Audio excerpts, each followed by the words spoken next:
Hello, folks, and welcome to the show. My name is Asa Morris, and this is Low Strangeness.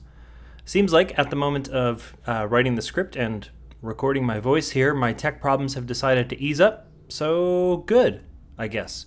It's definitely a relief.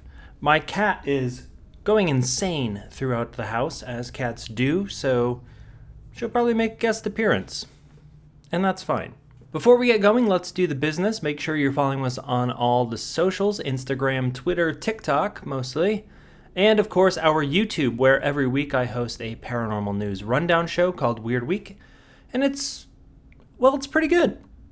Also, our Patreon. We have all kinds of tiers and cool options, so if you like what we do and want to help us out, well, that would be wonderful. We recently sent out our first Patreon-exclusive zine, which was a blast to work on, and I'm really looking forward to making more of those. So for the patrons, thank you, and the patrons on the other tiers, thank you. And for people who will become patrons, thank you. And for people who won't become patrons, why not? So make sure you head over there, sign up. It'll be well worth it.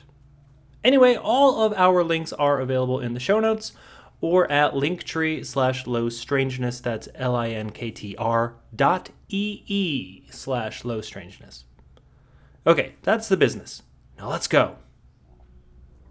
So this episode, bit of a fucking wild one. I started off in one place with one solid intention, and the more research and homework I did, the wider the scope became. I'm sure if you looked at the episode title or read the description, you have an idea of where I'm going with this. The issue became so large that it became clear pretty quickly that I would be unable to cover it in one episode. If you like this topic, if you want to hear more, let me know and I will at least make a part 2.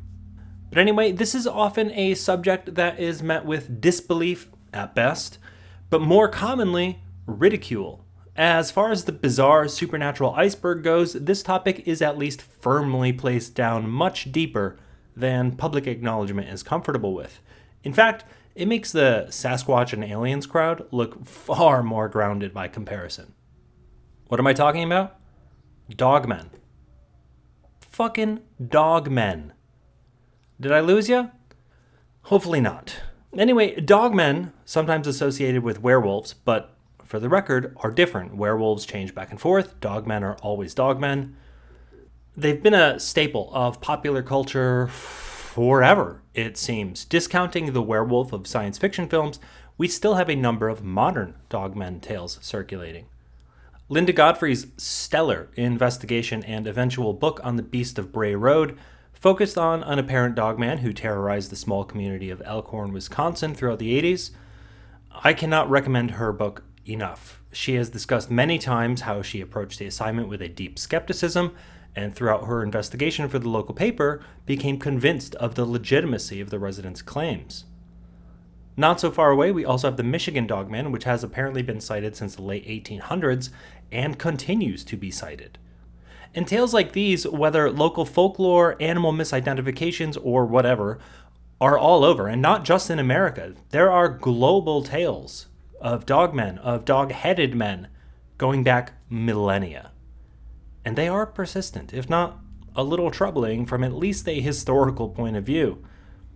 So today I want to dive into a few of these historical accounts of dogmen, or dog-headed men, which, unlike the modern reports of singular creatures, tend to usually revolve around small but robust populations of them.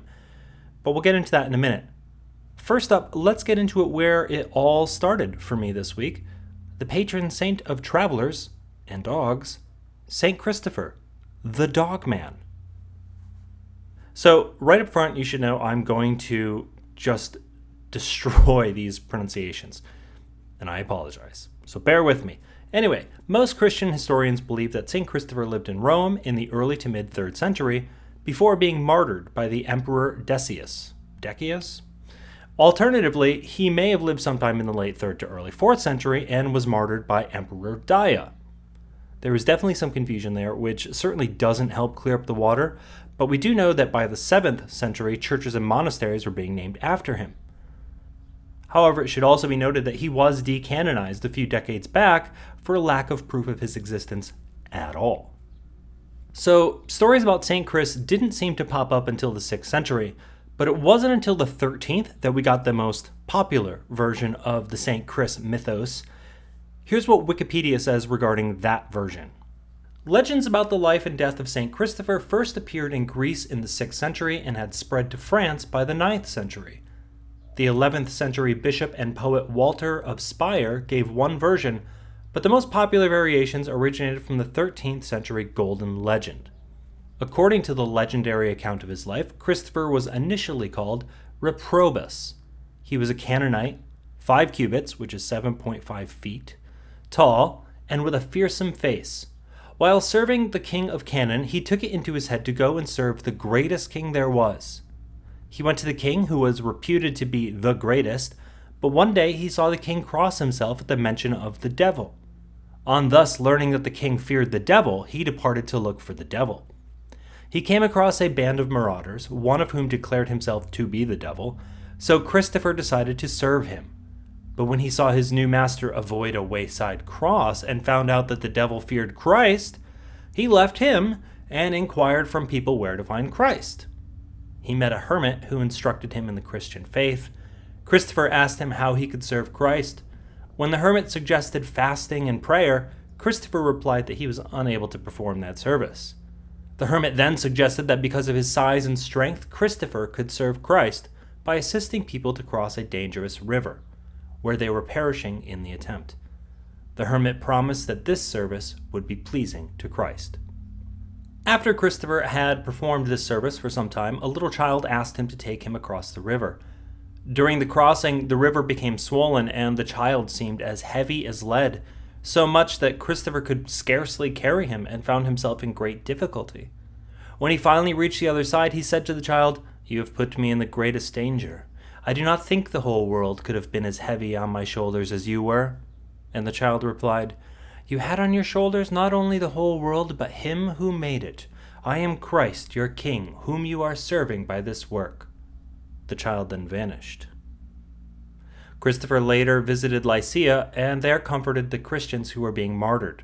Brought before the local king, he refused to sacrifice to the pagan gods. The king tried to win him by riches and by sending 2 beautiful women to tempt him.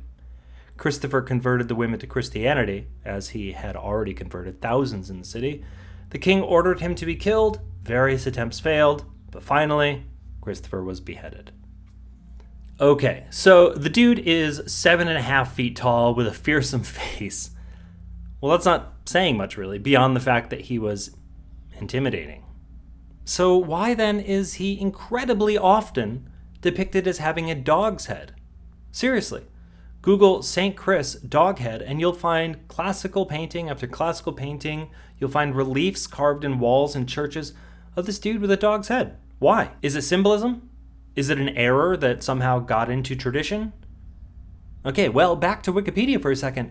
In the Eastern Orthodox Church, certain icons covertly identify St. Christopher with the head of a dog.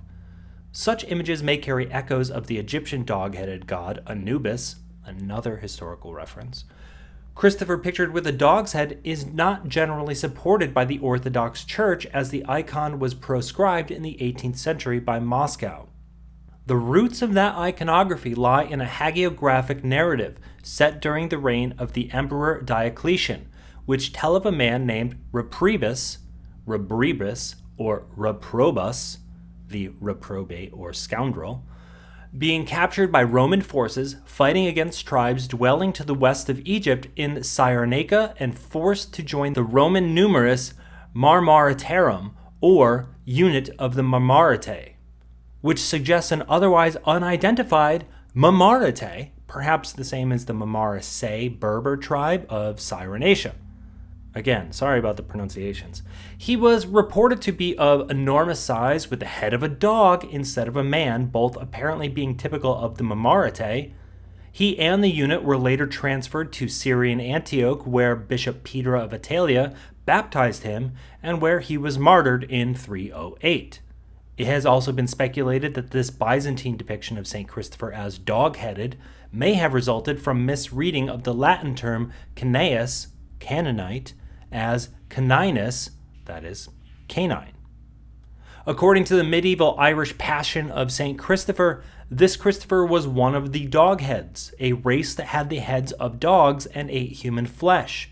It was commonly accepted at the time that there were several types of races, the cynocephalus, or dog-headed people, being one of many believed to populate the world. The German bishop and poet Walter of Speyer portrayed St. Christopher as a giant of a cynocephalic species in the land of the Chananaeans who ate human flesh and barked. Eventually, Christopher met the Christ child, regretted his former behavior, and received baptism. He, too, was rewarded with a human appearance, whereupon he devoted his life to Christian service and became an athlete of God, one of the soldier saints. So this basically is saying he started out as a member of one of these dogmen populations, the cynocephali, and once he became Christian and devoted his life to it, he was rewarded with a human-like appearance. Here they also describe a number of things we will see in some of the other cases of historical dogmen: barking, eating flesh, and, like I said before, a robust population. Personally, I believe the dog-head tale around St. Chris is exaggeration and a form of insult. As the wiki article mentions that his potential other name, Reprobus, essentially means scoundrel, St. Chris was known to be a member of the, let's call it the poverty class. And so I feel like this name and image were thrust upon him as a final insult to his legacy after being killed for his beliefs. But I have even less evidence of that beyond my own human experience than the tale of St. Chris has in general. Moving forward from the 4th century, or backward if you assume the tale actually originates in the 13th, we land in the 9th century, one of the more popular dogmen oddities throughout history. So in the 800s, Saint Rimbert was on a missionary trip in Scandinavia. He intended to reach out to local populations, convert them to Christianity. At some point, he was told about a local population of dog-headed men who lived in the mountains nearby. This is also another common trait we hear of dogmen, that their populations usually live in caves or within mountains, although there are a handful of historical texts that describe them living in houses or huts, but these are usually in reference to tribes of them who inhabit islands.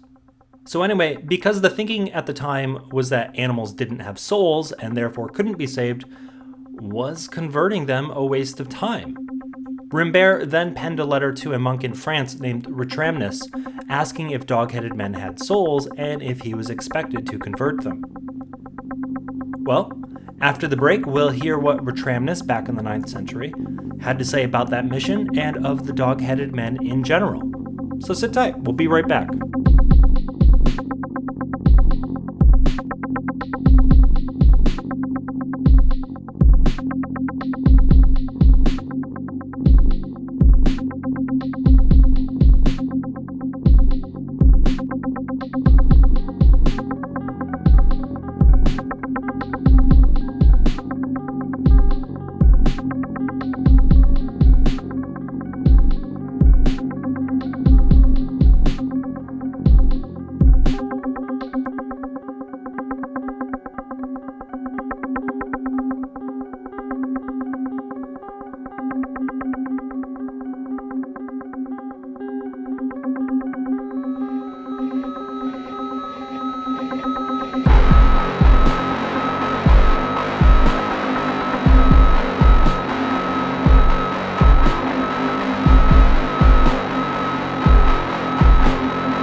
Alright, welcome back, folks. So, quick catch-up, slow mustard.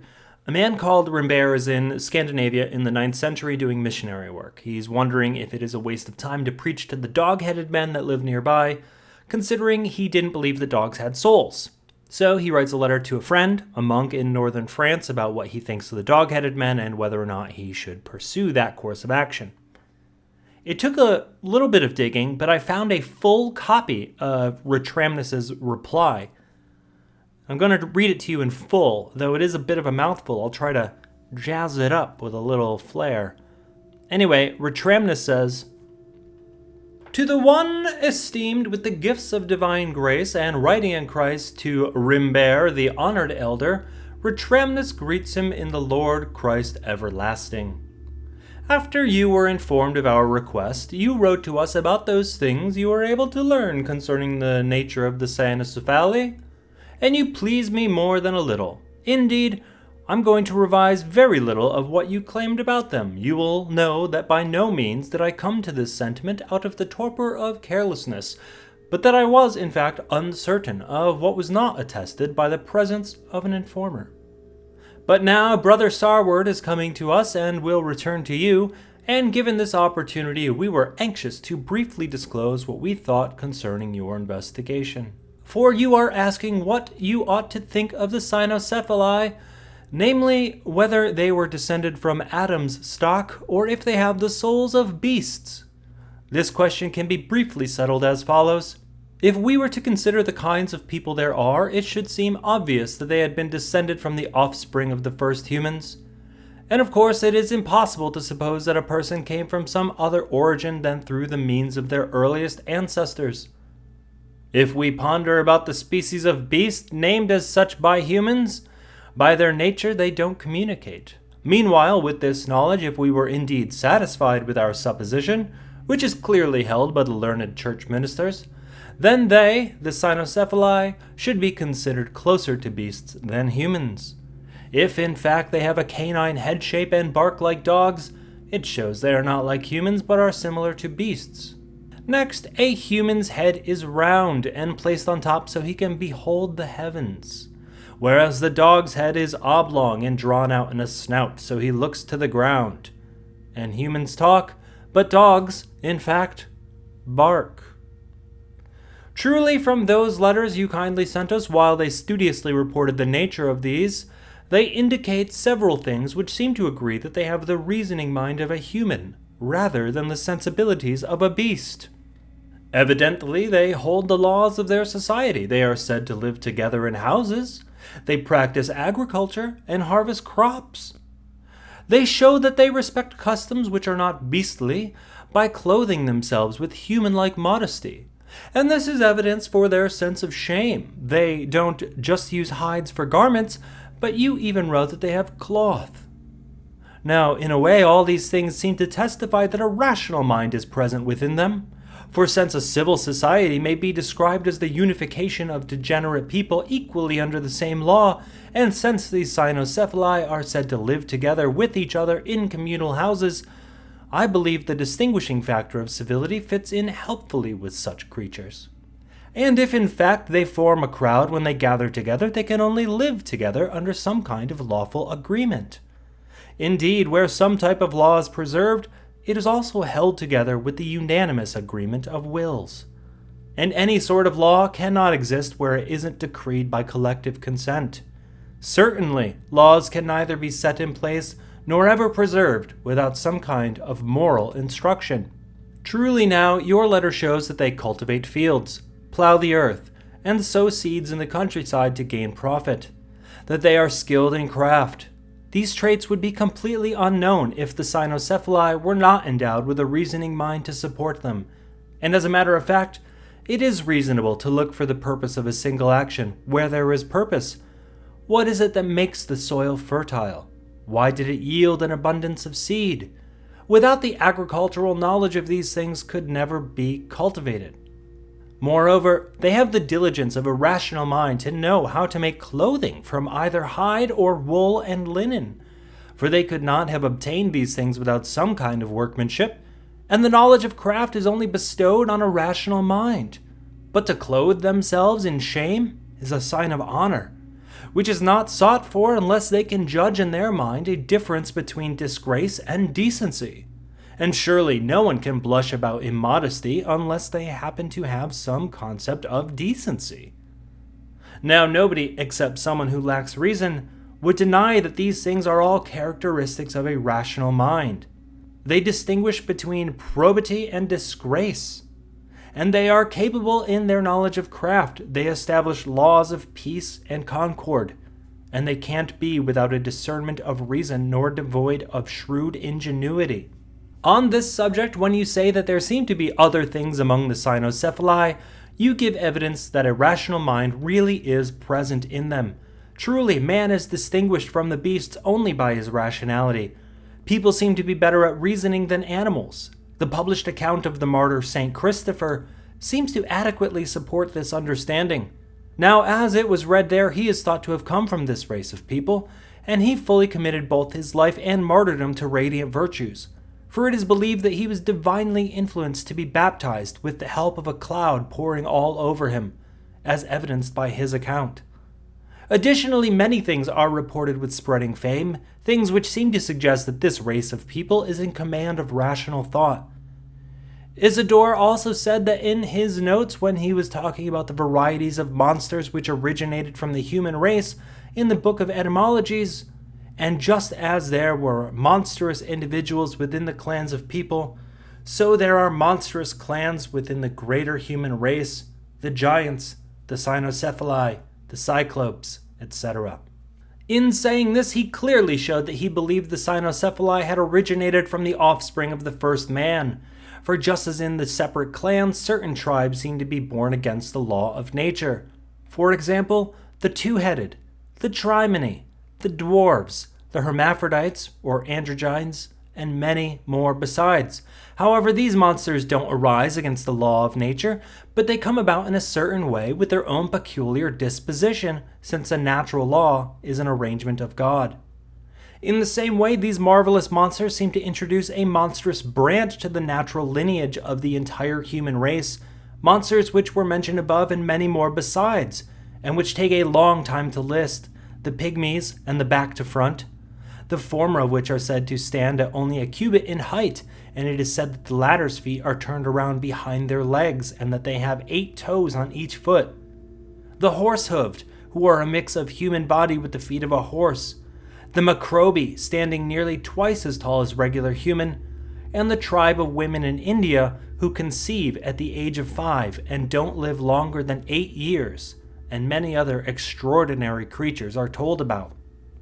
But although these monsters reportedly originated from the human race, they are hardly ever said to be people who are equipped with a rationality that is to their strength. Indeed, in regards to the giants who were counted among these monsters, almost no one doubts that these people were born from humans, and since these creatures are supported with the authority of divine scripture, we should not omit them. While the cynocephali are numbered together with these monsters, they are even thought to be sentient. Certainly, if the things which are read concerning Saint Christopher were established, seeing that this well-known rumor about them spread, but although we may say or think as much, it does not follow that whatever is produced from a human being is also human, and has been granted with the genius of human reason.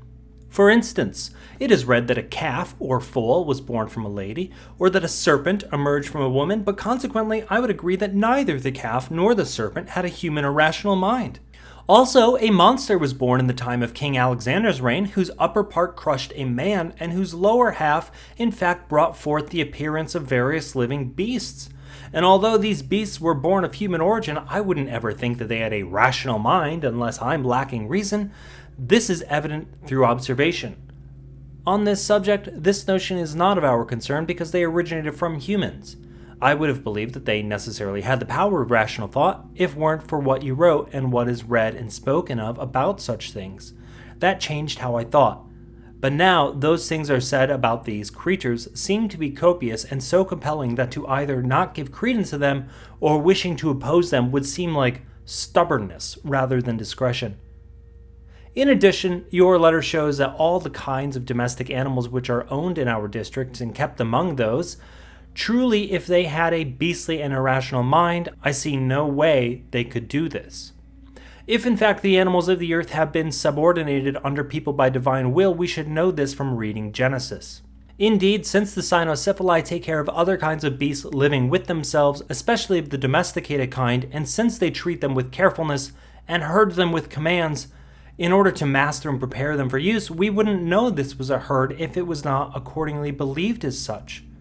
But surely, since the cynocephali are said to keep a great number of domesticated animals, the wildness of beasts doesn't seem fitting in the least for those who tame their household animals in tenderness. This is what I think about the sentience of the cynocephali. Besides, whether you find it agreeable to think about them this way or if you differ in opinion, that is not for us to judge. Certainly, in regards to what you had asked about the Book of St. Clement, learned men do not consider it completely authoritative, although it is not always rejected. For certain things are read in that book of ours which support a dogma that does not always correspond with the one held by our church. But actually, the things written in there about the accomplishments of Paul the Apostle are accepted, and it contains nothing that would possibly oppose or contradict the doctrine of Christ. Let us be glad to bid you farewell in happiness in Christ always, and we pray that you keep us in mind. So Retramnus didn't even fucking blink. He's like, yeah, they're people. Get to it. He acknowledges St. Christopher's potential dogman lineage, and as a little bonus, even lists some other race of humanoids, dwarves, horse-hooved people, a tribe of women in India who only live to be 8 years old. Bizarre. But he doesn't blink. As far as Retramnus is concerned, the dogmen or cynocephali are real, and they're just a part of the world. Now, the issue to me is that he goes on to list a number of fantasy races, tall tale races, cyclopses, for example, cyclopes. This is obviously a society built on word of mouth. Bullshit becomes fact because there is no other option. And unfortunately, that means that we really have no way of knowing the difference between the two, bullshit or fact. We can assume, but are we certain? There are piles of historical accounts of dogmen, tribes of dogmen, dog-headed men, interactions with them, trading with them, battles with them. There's even apparently accounts, though I wasn't able to dig any up in the short time I was preparing this episode, of a division of the Knights Templar made up entirely of dog-headed men. And even Christopher Columbus having to deal with them, but to be fair, Chris Columbus was notoriously full of shit. I'm going to leave you with one last short account, though I repeat, there are many.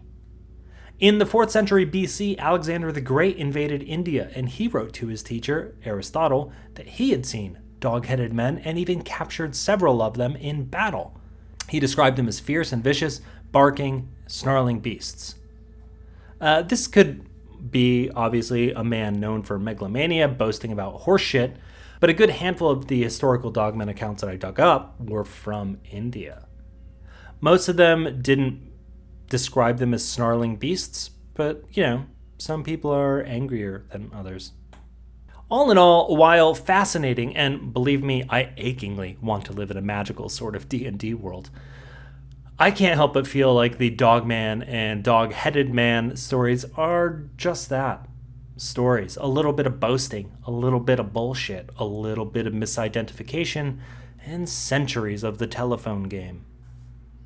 But who knows, maybe I'm being too dismissive. As I said at the start of the show, there are still modern-day Dogman accounts, and some of those witnesses are fairly credible.